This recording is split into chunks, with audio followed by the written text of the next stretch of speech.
Oasis Audio presents The Bible Reset. Simple Breakthroughs to Make Scripture Come Alive by Alex Goodwin. Read for you by the author. For Lacey, forever my first reader, relentless encourager, best friend. Part 1. Form. Chapter 1. We Can Do Better. What he greatly thought, he nobly dared. Homer. It was a week before Christmas 2016, and one of the wealthiest people in the world was stuck in traffic.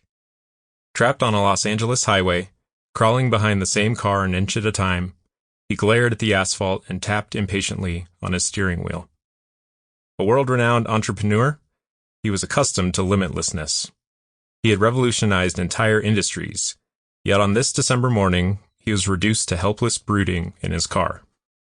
This is the 21st century, he must have thought, in one of the richest, most powerful cities in the world. This is the best we can do?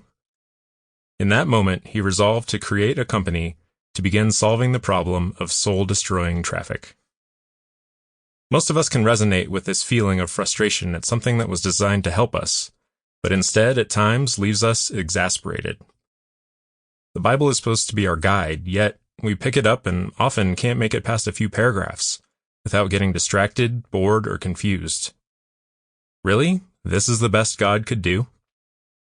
While you may not go so far as to call the Bible soul-destroying, you wouldn't be alone if your experience with this hyped-up book has been full of unmet expectations.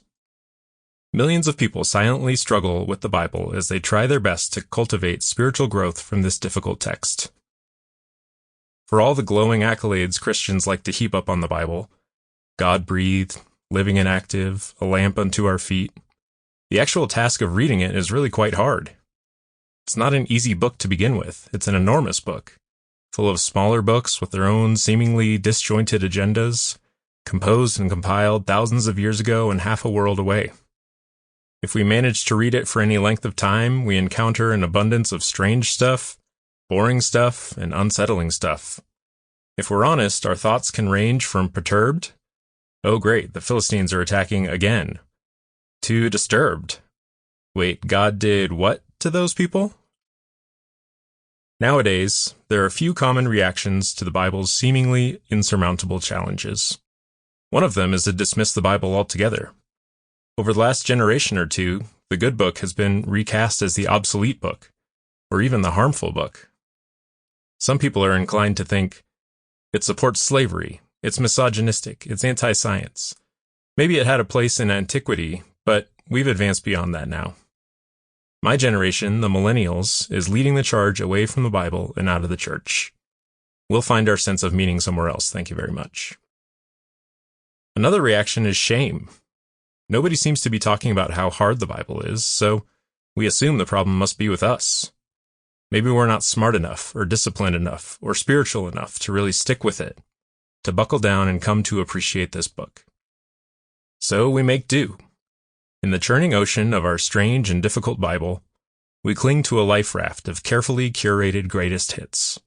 John 3:16, Jeremiah 29:11, Philippians 4:13, few Psalms, maybe some of our favorite stories, or we simply step back and leave the Bible to the experts, dining exclusively on the pre-chewed version, explained by our pastor or YouTube videos or devotional books.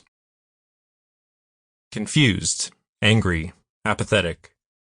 If any of this sounds familiar, I think this book can help, because here's the secret.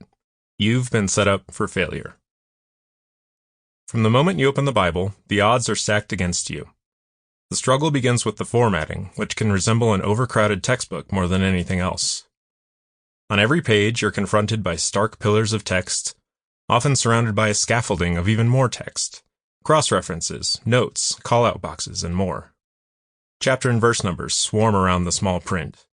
The sheer volume of information is immediately overwhelming and unwelcoming. The simple act of reading is exhausting on its own. A literary Ironman triathlon. Beyond the difficult format, another hindrance is that most Christians never actually learn what they're supposed to do with the Bible, or how to approach the strange, boring, or unsettling passages they encounter. For some reason, it's just assumed that if Sample complete. Ready to continue?